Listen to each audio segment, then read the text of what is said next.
جمعية الدعوة والإرشاد وتوعية الجاليات بمحافظة بدر।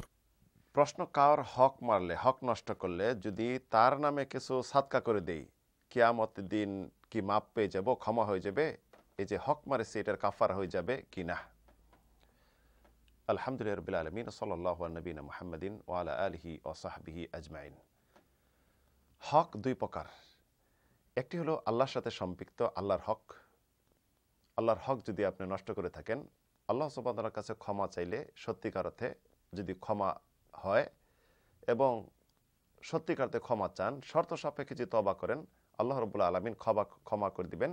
এমনকি ক্ষমা যদি ভালোভাবে হয়ে যায়, তওবা যদি সঠিকভাবে করেন, আপনার যে পাপ অপরাধ করেছেন এটি পূর্ণ সওয়াব দিয়ে আল্লাহ পরিবর্তন করে দিবেন। এটা অত্যন্ত আমাদের জন্য সুবর্ণ সুযোগ, আল্লাহ রাব্বুল আলামিনের পক্ষ থেকে অনুগ্রহ হয়, অনুকম্পা। আর বান্দার সাথে যে হক সম্পৃক্ততা রয়েছে, বান্দা যদি ক্ষমা না করে আল্লাহ সুবহানাহু ওয়া তাআলা এটা ক্ষমা করবেন না। বান্দার সাথে যে সম্পৃক্ত হক, বান্দা ক্ষমা না করলে আল্লাহ ক্ষমা করবেন না, কারণ বান্দার হক আপনি নষ্ট করছেন, আল্লাহ ক্ষমা করবেন না। বান্দা যদি ক্ষমা করেন, পরবর্তী আল্লাহর কাছে ক্ষমা চাইলে আল্লাহ ক্ষমা করবেন। আল্লাহ রাব্বুল আলামিন বান্দার হক নষ্ট করা কিয়ামত পর্যন্ত হারাম করেছেন। রাসূল সাল্লাল্লাহু আলাইহি ওয়াসাল্লাম মানুষের সম্পদ নষ্ট করা, তার রক্তহনন, রক্তপাত করা এবং তার সম্মান হানি করা কিয়ামত পর্যন্ত এটি হারাম করে দিয়েছেন। একজন মুসলিম আরেকজন মুসলিমের হবে খাদেম, সেবক, তার সেবাকারী, তার সাথে সৎ আচরণ করবে এবং মুসলিম ভাই একজন ভাই আরেকজন ভাইয়ের সাথে যেমন আচরণ, সেভাবে আচরণ করতে হবে। তার হক নষ্ট করা, তার সম্পদ নষ্ট করা, তাকে গালি দেওয়া, তার প্রতি জুলুম করা, এটি অত্যন্ত অপরাধমূলক কাজ। যদি কেউ এই সমস্ত কাজ করে থাকেন, তার সম্পদ চুরি করে নিয়ে থাকেন, হক নষ্ট করে থাকেন, সম্পদ গ্রাস করে থাকেন, তাকে মেরে থাকেন, সরাসরি আঘাত করে থাকেন, উচিত হবে এই দুনিয়াতেই এই থেকে মুক্ত হয়ে যাওয়া।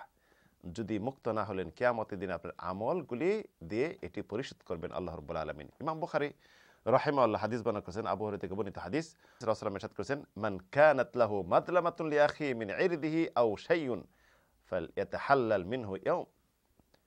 যদি কোনো ভাইয়ের সম্মান, সম্পদ বা অন্যান্য কিছু অন্যায় করে থাকে, জুলুম করে থাকে কোনো মুসলিম ভাইয়ের সাথে, তাহলে আজকে যেন এটি থেকে মুক্ত হয়ে যায়, জিম্মা থেকে সম্পন্ন সে মুক্ত হয়ে যায়।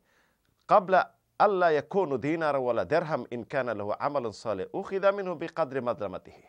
কিয়ামত আসার পূর্বেই, যখন আপনার স্বর্ণ মুদ্রা অর্থ কোনো কাজে আসবে না, যে জুলুমগুলি করেছেন এই জুলুমের পরিবর্তে হবে আপনার সম্পদ দিয়ে কোনো কাজ হবে না, বরং আপনার সওয়াব দিয়ে আল্লাহ রাব্বুল আলামিন যতটুকু জুলুম করেছেন ততটুকু আপনার সওয়াব থেকে কেটে তাকে দেওয়া হবে। ওয়া ইল্লাম তাকুন হাসানাতুন উখিযা মিন সাইয়্যাতি সাহিবি ফাহুমিলা আলাইহি। দেখা গেল আপনি জুলুম করেছেন, আপনার কোনো সওয়াব নেই, এখন কি হবে? তার পাপগুলি আপনার উপর চড়িয়ে দিয়ে আপনাকে জাহান্নামে নিক্ষেপ করবে, নাউযুবিল্লাহ। তো একজন মুসলিমের উচিত হবে, কার প্রতি যদি জুলুম করে থাকেন, অত্যাচার করে থাকেন, হক নষ্ট করে থাকেন, সম্পদ গ্রাস করে থাকেন, যে কোনো পর্যায়ে হোক না কেন, তার কাছে সরাসরি ক্ষমা চেয়ে নেওয়া, তার সম্পদ তাকে ফেরত দিয়ে দেওয়া।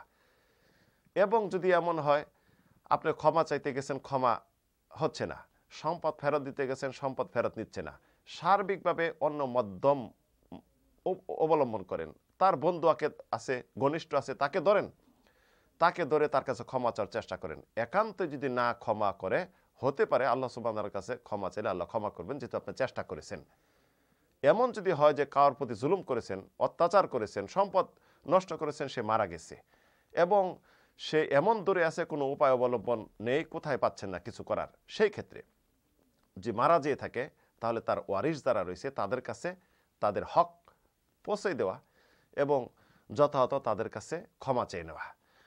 আর এমন যদি হয় যার অত্যাচার করছেন, যার প্রতি জুলুম করছেন, সে যদি এমন দূরে থাকে যার কাছে পৌঁছা, ফোনে যোগাযোগ অসম্ভব, অসাধ্য, কোনো উপায় নেই, তার ফ্যামিলিগত কার তথ্য সন্ধান পাচ্ছেন না, বা মারা গেছে, অপরিচিত, প্রবাস জীবনে ছিলেন, একত্র হয়েছেন, একসাথে ছিলেন, জুলুম করেছেন, যার যার মধ্যে দেশে চলে গেছেন, কোনো পরিচয় নেই, সেই ক্ষেত্রে উচিত হবে আপনি তার পক্ষ থেকে সাদকা করে দেওয়া এবং তার জন্য বেশি বেশি ভালো কাজ করা, তার জন্য আল্লাহর কাছে ক্ষমা চাওয়া, হতে পারে আল্লাহ রাব্বুল আলামিন ক্ষমা করে দিবেন।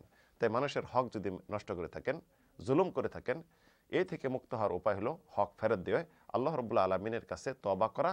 আল্লাহ রাব্বুল আলামিন হতে পারে ক্ষমা করে দিবেন। আল্লাহ তাআলা আলাম ওয়া সাল্লাল্লাহু আলা নবিনা মুহাম্মদ।